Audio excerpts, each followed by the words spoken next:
Hello, you guys. Welcome back to Lily Reads.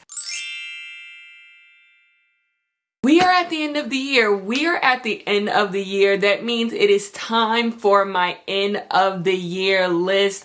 And we are going to do my favorite books of 2022.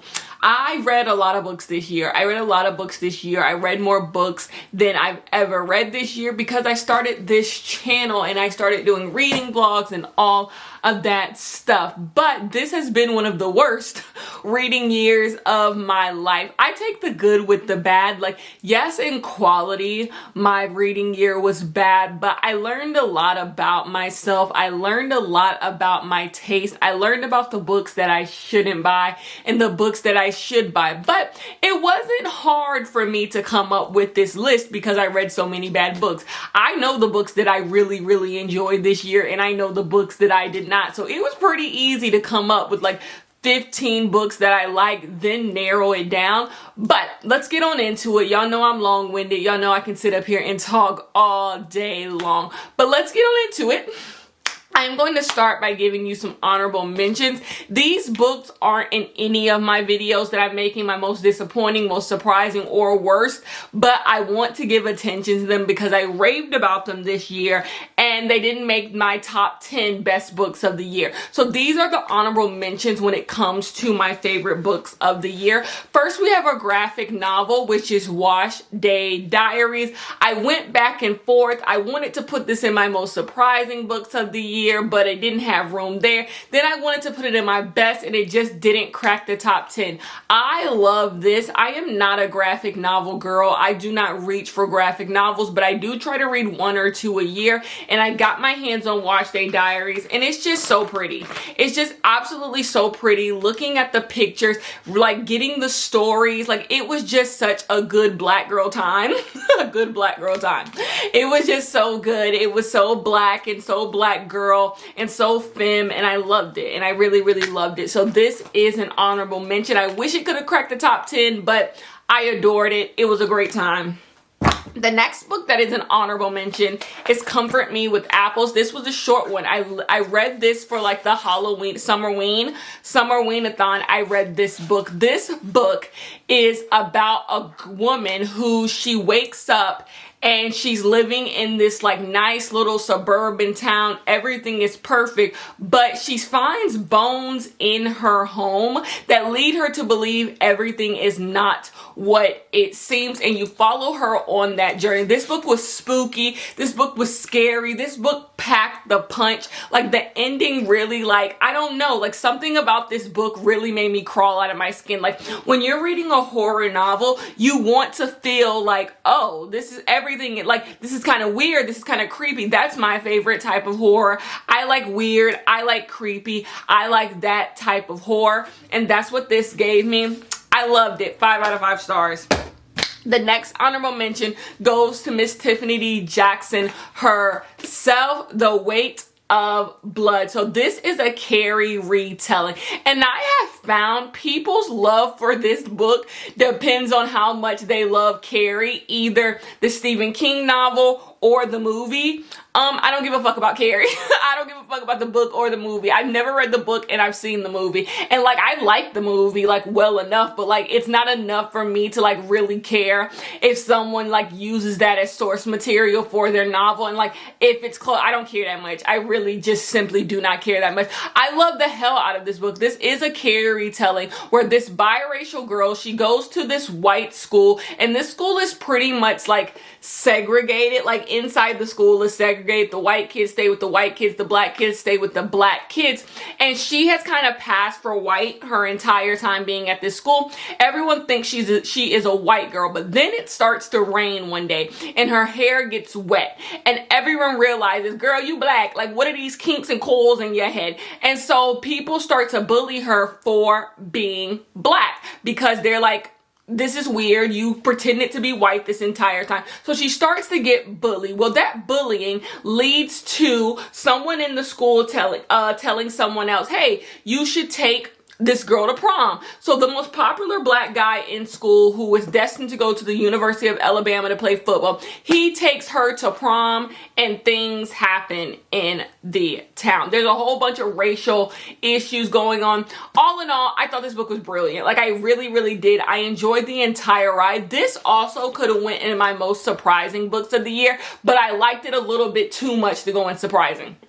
The reason why this is here, like, I wasn't expecting to like this. Like, I thought this was going to be the first Tiffany D. Jackson that I just didn't get. I've read 3 Tiffany D. Jackson books this year, and I was like, this is going to be the one I don't get. This is going to be the one that's just like, maybe Tiffany, you're not my girl. Tiffany is 3 for 3 for me. This was brilliant. But it's still an honorable mention. Our last honorable mention goes to Mary Kubica, Local Woman Missing. The reason why some thrillers I like to keep is because I forget what happened in them. This is a book that I don't fully remember what happened in, because there were so many moving parts, and I read this book in less than 2 days. All I know is 3 people are missing. You have a wife who is missing, you have another wife who is missing, and you have a girl, a daughter of one of the wives, who is missing. And you're following each one in each timeline. And 11 years later, one of the girls who is missing shows back up. And we're trying to figure out what happened to you, what happened to, like, what's going on here with you. Start to get this story about this town where people have been going missing and what happened. What I loved about this book was, like, nothing was what it seemed. Like, every time you thought you understood a storyline, it took another twist. And sometimes books like this, the ending of this book could be a letdown. You're like, we built all this up and this is what happened. But it works so brilliantly, because what is the saying when it comes to sleuthing? The most obvious explanation is probably what happened, and that's what this book is kind of a take on. Like, the most obvious, like, you come up with all these theories in your head about how these people could be missing, but, like, the thing that's kind of in front of you, this is kind of spoiler down, but the thing that's kind of in front of you is the thing that is going on, and that it was done just so well. Like, it didn't feel like a letdown. Like, it just felt like everything paid off. Like, if I would have followed the clues, I probably would have figured this out. I loved it. So I gave that 5 out of 5. But those are our honorable mentions. Those are our honorable mentions. We are going to get into our top 10. In my opinion, these are the best books. Well, why say what I say in my opinion? There's only one opinion if this is the best books I've read this year. But these are the best books that I read this year. These are in order. And I'm just going to get right on into it. So at number 10, we have How the One-Armed Sister Sweeps Her Porch. So this book takes place in a place they call paradise. I don't think they ever tell you exactly what island this is taking place on, but you follow a woman. She is pregnant, and so she feels like she is about to give birth. So she walks out of her where she lives, like her apartment, and she walks down the street, and she hears a scream. And then she sees her husband run out of the house with blood all over him. And this takes her back, and she's like, my husband has done something. So you follow this woman as she comes to terms with what her husband has done, what happened in that house, what happened with her life that got her in this situation where she is with this man who may be a murderer, he may be abusive. What got her to this moment? This is a story about Black women being in unfortunate situations and trying to find their peace, trying to find where they fit, and in the end choosing themselves, in the end trying to find safety in a world that has neglected them. This book was brilliant to me. It's a tough read. It is a really tough read. It's gory, it's grim, it's gloomy, it's all of those things. But I think if you read this book and you can stomach it and you really break down what this Cherry Jones is trying to do with this book, you will see a story that, like, yes, may be extreme, but it's something every Black woman, I think, can relate to in some way. This idea of everyone wanting you to give all of yourself, and if you don't, it comes with so many consequences. And then what happens when you do try to choose yourself? I loved it. I absolutely loved it. My 10th favorite book of the year. My next favorite book of the year, at number 9, is going to go to a Tiffany D. Jackson book, and that is Monday Is Not Coming. This is one of those books I think either you love or you don't. Either you get it or you don't, and I get it. Once again, we are following a Black person, but this time we have a Black girl. A Black girl, she has a best friend. Her name is Monday, and she goes to school with Monday. She knows that Monday kind of comes from the wrong side of the tracks. Like, our main character, she lives, like, you know, a middle class life, but she knows Monday does not. And so her parents kind of warn her about Monday, like, be careful around this Monday girl. We know that everything happening in her home isn't on the up and up, so be careful around her. Well, one day, Monday goes missing. Monday goes missing. She goes to school and notices that Monday's not coming to school. Monday's not, like, returning her calls, doing nothing like that. So she's like, this is weird. So she starts to talk to people and ask, where the hell is Monday? Where the hell is Monday? When is Monday gonna be here? Like, and no one is concerned about Monday. No one's trying to help find Monday. And so this entire book is this girl looking for Monday, looking for her friend. Once again, either you get it or you don't, like I said. At the root of this book is a book about little Black girls being forgotten. Little Black girls being forgotten in society. People deciding what the worth of a Black girl is at a very young age. And at a very young age, Black girls are put into two categories. Either you're something people should invest in, or you're something people should ignore and neglect. And that is what this is. And that's what this book is a story of. I thought it was brilliant. It moved me to tears many times because I just think about the little Black girls who have been forgotten, how people don't care about little Black girls, little Black children. And I thought this book was so brilliant. This is a book that I have to reread soon because it blew my mind. It blew my mind. Some people think they're too cool for it. They're too cool for it. They're too, I see it come. Like, some people are like that with this book, but I think even beyond the way the book is written, the way the twists and turns that the book takes, I think the heart of this book and the message of this book is the most important part. Let's continue with my number 8 favorite book of the year. This is a recent one I read, and it is Take My Hand. So this book follows a woman named Sybil. Sybil. It's so funny because in the book there's a back and forth on is her name Sybil or Sybil, and now I've forgotten what it is. I think it's Sybil. Sybil? What the hell this woman's name is? Sybil. It's Sybil. It's Sybil. Because Sybil is a real name. Sybil is just Sybil. Let's be civil. Sybil is her name. And she works at this clinic. And her job is to give birth control to a lot of the young Black girls in this community so that they don't get pregnant and there's not a bunch of kids running around. But as she's giving the birth control out, she meets 2 young girls who live in poverty. They live in a shack and they live bad. And something in her moves her to feel like she should help these girls out. She should help these girls out and get them into a better situation. But we have our present day storyline. In our present day storyline, we have Sybil, where she is telling the story of those two girls that she met. She's telling her daughter, her future daughter, a story of what happened with those 2 twin girls. So that's how this story is framed. Sybil is telling the story about these 2 girls that she met who lived in poverty and what happened to them. It's a cautionary tale. And so you're just listening to Sybil tell this story in present and past tense. It was beautiful. I literally just made a whole video about it, so I don't want to talk too much about it because, like, if you watch all my videos, you're like, can we get it? This book was absolutely so brilliant.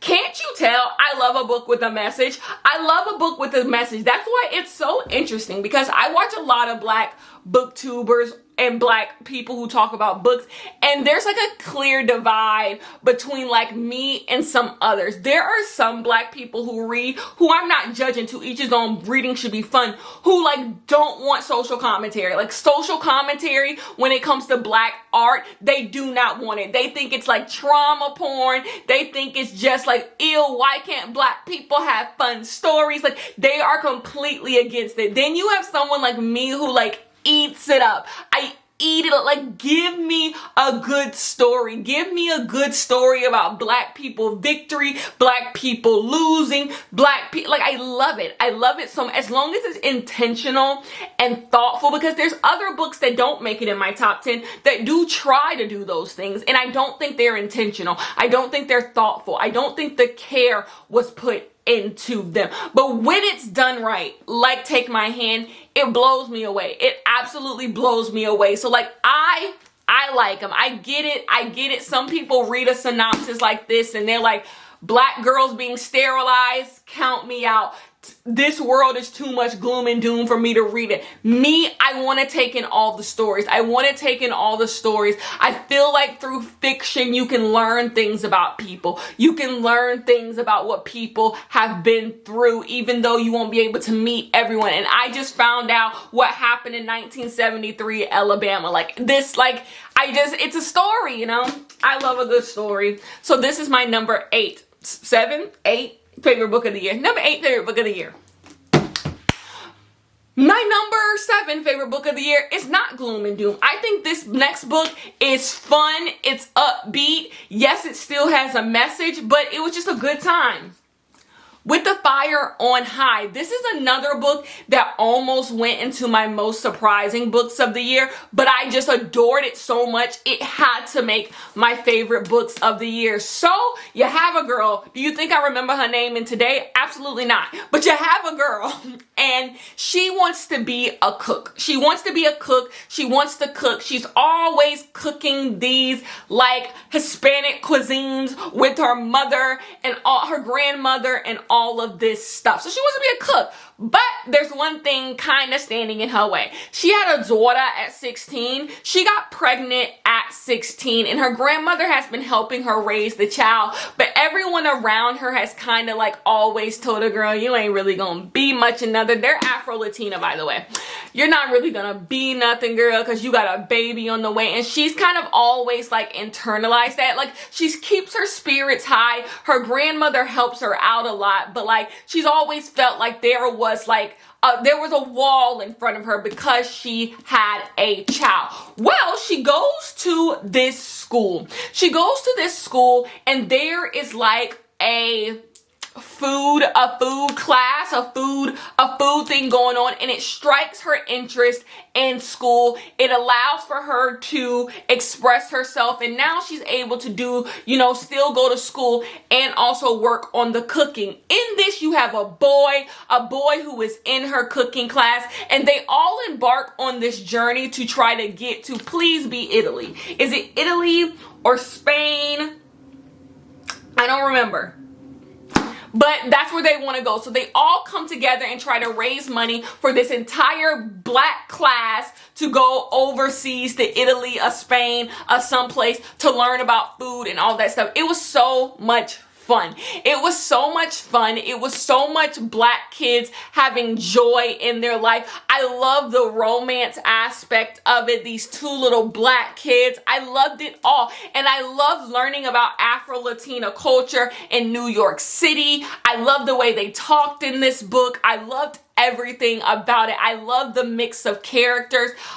Elizabeth Escovedo needs to write more, needs to just write more books. Needs to write, because The Poet X is like poetry, and then Clap When You Land is written in verse, I think. And so like, she needs to just write more novels, because This was absolutely brilliant and so much goddamn fun. I loved it. I butchered what the hell this book is about. I tried, but like, that's really what it's about. It's about a bunch of kids who are in a cooking class, and then this girl who is pregnant, and she has a dad. Her dad is out there, and there's stuff going on with that. It's just good. It's just okay. We're at my number 6 favorite book of the year. The Intimacy Experiment. It's so crazy that all these books could be in my most surprising books of the year, because I never expected to like any of these books this month. So in this book, you have a porn star and a rabbi. A porn star and a rabbi walk into a bar. That is what this book basically is about. It is about this rabbi who wants to bring more people to his synagogue, and he's like, we should do little talks. We should talk about relationships. We should talk about all this stuff in the synagogue, and maybe we can get more young people to join. So he sees this porn star. She's giving something. She's giving like a presentation. And I don't think he knows she's a porn star. And he's like, hey, you want to give this presentation at my synagogue? And she's like, sure. And then he finds out that she's a porn star, but he's still for it. He's like, I don't have a problem with you being a porn star. I just want people to come to my synagogue. So both of them come together and they come up with this plan to like get more people at the synagogue, to give more talks to the synagogue. And of course it comes with pushback. People not wanting a porn star to be the one leading the revolution when it comes to like relationships and like religion and all that stuff. But then at the root of it, you have this romance that is just so pure and so cute. I did not think I liked like innocent guy, you know, girl who was very fun and free. I did not think I liked that, like that dynamic, but I do. I really, really do. I really enjoyed him being innocent, him being kind of a prude, and her being more fun and more loose with it. I enjoyed that dynamic. I loved this book. This book was so surprising. I did not think I was going to love it, but I read The Roommates by Rosie Danan, and I knew that book had some juice to it. Like this book, I was like, this book could be good. Let me check out the next thing that she does. And this was the next thing that she did, and it was brilliant. If you read The Roommates, this book follows the girl who is in that book, the porn star who is in The Roommates, who kind of helped them start that like women-friendly porn site. That in The Roommates, this is her. Loved it. Absolutely loved it. So is that 6? Do we only have 5 books left? These are my top 5 favorite books of the year. And at number 5, we have In the Dream House. We have a memoir. A memoir has made my favorite books of the year. Look how we change. Look how I avoid memoirs like the plague. I do not like reading memoirs. I don't know what it is. I don't know. Like I be feeling like they lying. Like there's just something about a memoir that feels 2 beats away from just being like straight up lies. That feels 2 beats away from just being lies. I'm just like, did this really happen? Did this really happen? Or are you taking like an outline of your life and you're adding a little bit of fluff to it? So memoirs always just, you know, I'm like, I'd rather just read an actual work of fiction instead of this book pretending to be like something else. But this book is a new spin on a memoir. This is about a woman who is in a relationship with another woman, and she is telling you about the ways in which she dealt with being in an abusive relationship and the ways in which she almost placated it, she craved this abusive relationship. Even though she knew it wasn't right, she felt like she needed it. She felt like it was all that she had.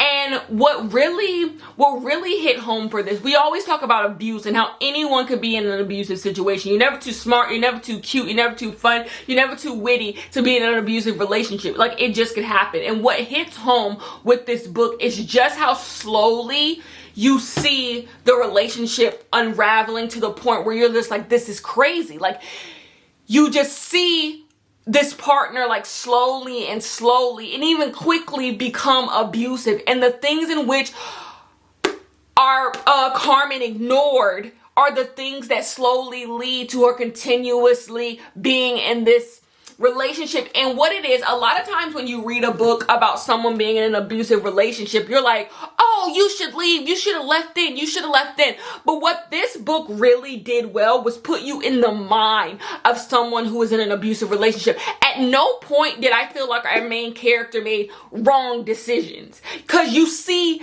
every moment in which why they did the things they did, why they stayed, why they went back, why they did it. It was heartbreaking. This book was heartbreaking. But another way this book was brilliant, the abuser in this book is so villainous and so scary. And it's scary because it could be anyone. She's not like a mustache twirling villain. Like, it could, like, the things that she does is normal things that people do. And it's like, wow, that is abusive. You know, it was just, I didn't explain that well, but this book was absolutely brilliant. It's my number 5 favorite book of the year.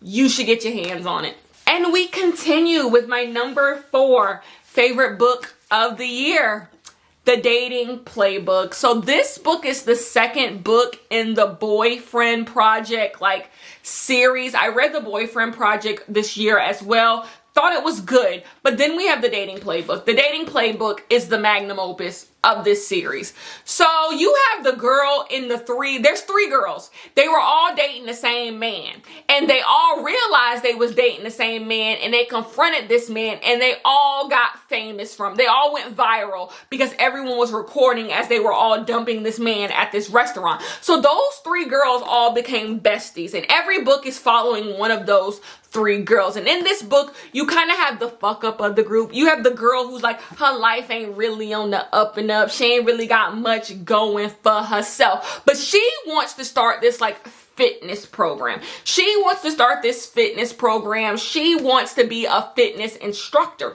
So one day she is teaching this fitness class that she does, because she's used her little bit of internet fame to try to get people to come to her fitness classes. And one day this guy walks in and he's like doing the exercises with her, and he's trying to keep up with her, and she's really pushing him because she don't want him to think like just because he's a dude, she don't know what she's talking about. So he's like, you're really good. Like, you should like train me. And she's like, I don't do that. I don't really do that. And then he's like, I'll pay you X, Y, and Z. And it's a lot of goddamn money. So she's like, sure. And she realizes he's a football player. So he is an ex-football player who messed up his knee. He messed up his knee or something, and he's trying to get back into the game. He's trying to get back into the game, and she's going to help him get back into the game. And of course, they like fall in love. This book was so cute. This book was so cute. This book was so everything. It was so everything. I'm looking back on this book with fond memories. I remember sitting on my couch and just reading this book and loving every moment of it. I thought they were just so cute. I don't know. When it comes to romances, I just feel like there's something you can't describe about why you like the books that you like. I felt like this was a full relationship. Like, I watched the full blooming of a relationship, and it was just so cute. And I never will forget the moment when he, like, everything happens in the book and he like kisses her and he says, I'm going to the Super Bowl. And, you know, because it's like a football thing. It was my 4th favorite book of the year. Like, I adored it. My 3rd favorite book of the year, Lily Reed's Book Club. I launched my book club this year, and did I think any book in the book club was going to be my favorite book of the year? Of course I did. I'm me, and I always set my sights high. I believe everything I do is going to be the best thing that I do.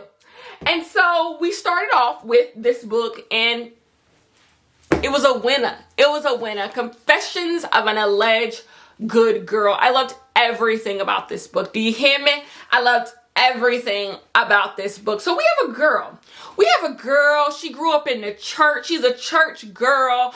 And basically her life is like straight and narrow. You do this. Her parents keep her on a very short leash. There's a boy in her church who her daddy mentors, who's kind of like, you know, he's kind of like not a good seed. Everybody looks down on him and they just like, girl, like, he's a mess. And so she's kind of like his friend a little bit. She's kind of like, they talk every now and then, but he kind of makes fun of her because she's like a goody two shoes, and he like, it ain't that deep, girl. Like, why are you trying to impress these people this much? But she has a boyfriend. And they have been trying to have sex for months. Like for months they have been trying to have sex. But every time she tries to have sex with him, something weird happens in her body and she's just like, she like rejects him. She like rejects him. So she's like, no, we gotta figure this out. We gotta figure this out why I can't have sex with this boyfriend, because the boyfriend breaks up with her. The boyfriend breaks up with her. He's like, girl, we not gonna have sex. Like this is kind of like chop. So she's like, no, I need to get my nigga back. I need to get my man back. And I'm going to figure this out. So she enlists the help of a girl she goes to school with. And that boy I was talking to you about, who is like, you know, everybody thinks he's like bad as hell. And they come together to figure out how to get her to have sex. It's so fun. Like even talking about it, I'm gushing. Like I'm kicking my feet up and I'm giggling. Like I just loved every moment of them. I love the band of misfits. I love the band of misfits trope. I love when people who usually wouldn't hang out with each other come together for a mission, and that's what this book is. I love it. It's so sad that it's my number 3 book of the year, because it could be my number 1 book of the year. I loved everything about this book. Joya Goffney is coming out with another book next year. Of course it's going to be a book club pick. It's just, I loved it. We have some good books coming out next year. We have Talia Hibbert coming out with a young adult book with, I think, 2 black people. We have Christina Forrest coming out with The Neighbor Favor. That's going to be good. Like I said, Joya Goffney is coming. Like next year's book club is kind of going to be great. The number 2 book of the year, Sorrow and Bliss. I fell for it. Are you serious? This book is my brand. Like I try to sit here and act like I'm above the hype. I'm above the noise. I'm not. This book, everyone said would be my brand. And are you dumb? It's my brand. You have a woman who is married and you already got me. And give me a book about a woman in a crumbling marriage and I'm here. Give me a book about a woman in a crumbling marriage and she don't like her mama, I'm here even more. Give me a book about a crumbling marriage and she don't like her mama and she's dealing with some sort of mental health issue. Oh, I'm in. Oh, I'm fully in. You have everything I need for a good day. A good day. And that's what Sorrow and Bliss is. Sorrow and Bliss follows a woman whose marriage is crumbling and she has an undiagnosed mental health condition that is causing her to spiral in all parts of her life. So in this book, we are going back in time and we are hearing the story about how this woman has dealt with this unnamed mental health disorder and how it has caused every single moment in her life to crumble. The best part about this book is the marriage stuff. The stuff about the marriage, because when it comes to mental health, when people are talking about mental health and people who deal with mental health issues, a lot of time there's a lot of excuses made. Instead of us explaining behavior, we make excuses for behavior. And what this book does is it explains why our main character does the thing that she does without saying, and so what, she has this mental health condition or she has this and that's why she gets to treat people X, Y, and Z. And it's like, no, everyone's dealing with stuff. And everyone doesn't go around treating people terribly. Like you have to deal with the ways that you treat. Like people just don't deserve to be treated bad. No matter what, people don't deserve to be treated bad. And people want to love on you. People want to help you, but you don't allow them to. Instead, you treat them terribly. And so the marriage stuff is the best part about this book, because you just see this woman in the way she treats her husband, how she met her husband, and you just see all the pieces connecting. And not like you're trying to diagnose somebody, but it's a book so you can do whatever the hell you want. You just see when she did this, how it led to this and how it led to this and how it led to this. It's just so perfect. All of these books, I believe, are perfect, could not be written any better. And this book is that and more and more. Like it was a stroke of genius. Meg Mason, it was a stroke of genius. Like this book, like I get it. You can tell by the cover, girl, white woman bent over on a wall in distress. We've had enough. We've had enough. Like, let it go. My year of rest and relaxation type books, we've had enough. Let it go. Like, oh, ah. But this is the magnum opus of them. Like, this is the magnum opus of that genre, but because it's so, what's the word? Thoughtful. I don't like my year of rest and relaxation because I don't think it's thoughtful. I don't think it's thoughtful. I don't think it's careful. I don't think it's anything. I don't think it's anything. And that's no shade to Otessa, but I just don't think it's it. This book is all of those things. I hate to be the one to compare, but it's my channel and y'all know I get a little nasty over here. This is what my year in rest and relaxation can't be because Otessa Moshfegh can't write this well. Whoa. Like, I'm sorry. Like, Otessa can't do that. Like Sorrow and Bliss. And it's not because Otessa's a bad writer. I actually think Otessa Moshfegh is a brilliant writer. What I think is there are just some people who they sit at their keyboard and get like something comes to them. So all of these books, I just feel like these writers, they were sitting at their keyboard and like, something genius came to them. Like they had an idea and like it all came together. And like no one else could have wrote that book. So it's not just Otessa couldn't write Sorrow and Bliss. No one could have wrote Sorrow and Bliss. Meg knew what she was doing. Like it was her story to tell and like she knew what she was doing. And to me, that's what makes a good book. A book where it seems like you're the only person who could have wrote this book. All of your experiences in life, all of the knowledge that you have made you the only person who could have written this book. And that's what all of these books give me. Like, I just feel like in reading these books, I got a little bit into the mind of the writer. Like, I got into the mind of their desires, of what they like. And that's a good book. That is art at its best. Feeling like when you consume someone's art, you take a little piece of them with you. Woo, let me not get too deep because we're into my #1 favorite book of the year. You know what it is. If you know me, you know what it is. My baby. My baby. Sophie, my baby. Like, this is me. This is me and my boo. This is me and my boo. This has been my boo since February. And, like, it's always going to be beside me. Charming as a verb, I've been Felipe. I love this book. I love this book. I don't care what no one says. I have tried to convince everyone to read this book. Many people have. Some people are like, Kenya, why the hell do you like this book? And some people get it. And I'm just going to have to be with the girls who get it. Because, like, this book is just black children. Just in life, moving and shaking, having fun, falling in love, being upset, being disappointed, but triumph. I loved it. So you're following a boy. He is like charming. He is witty. He is funny. Everyone loves him. He's one of the most popular boys in school. He has a fake dog walking business. He walks the dogs, but like it's not a real business. And so he wants to walk the dog of this powerful professor. But come to find out, the powerful professor has a daughter. And the daughter finds out that the dog walking business isn't real. And she's like, I won't snitch on you. I won't snitch on you, but you need to help me. I need to be cooler. Like, I need to be cooler. I spent all my high school career being just a bookworm and all this stuff. I'm going to get into the college I want to get into, but it's time for me to have a little fun. And he's like, I need to make my money. So, like, if helping you is what I have to do, helping you is what I have to do. And so he's trying to help her become charming, trying to help her become an it girl. And it's just so fun. It's just so fun to see them together and them build a relationship. My only gripe with this book is it isn't long enough. This is the only book this year that I'm just like, you could have gave me 100 more pages. You could have gave me 100 more pages. And how could I not make that my favorite book of the year? That I genuinely want to read. I read all of these books and I still need 100 more pages. You know how Colleen Hoover gave y'all another chapter of Verity? I need another chapter of this. Like, if y'all can get another chapter of Mess, I can get another chapter of this. That's how I feel.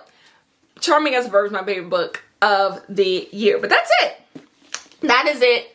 Those are my top 10 favorite books of the year. Tell me your favorite books of the year. Next year is going to be a better reading year. I'm speaking it into existence. It can't get no worse. It can't get no worse than this. So, like, next year we're going to have a better reading year. But for today, these are my top 10 favorite books of the year with some honorable mentions. Hopefully some of these books in here were your favorite books of the year. Specifically, maybe like the Lily Reads Book Club Confessions of an Alleged Good Girl. Because that means I got to introduce you guys to one of your favorite books of the year. So that would be great. Anyways, I will see you guys next year. Peace.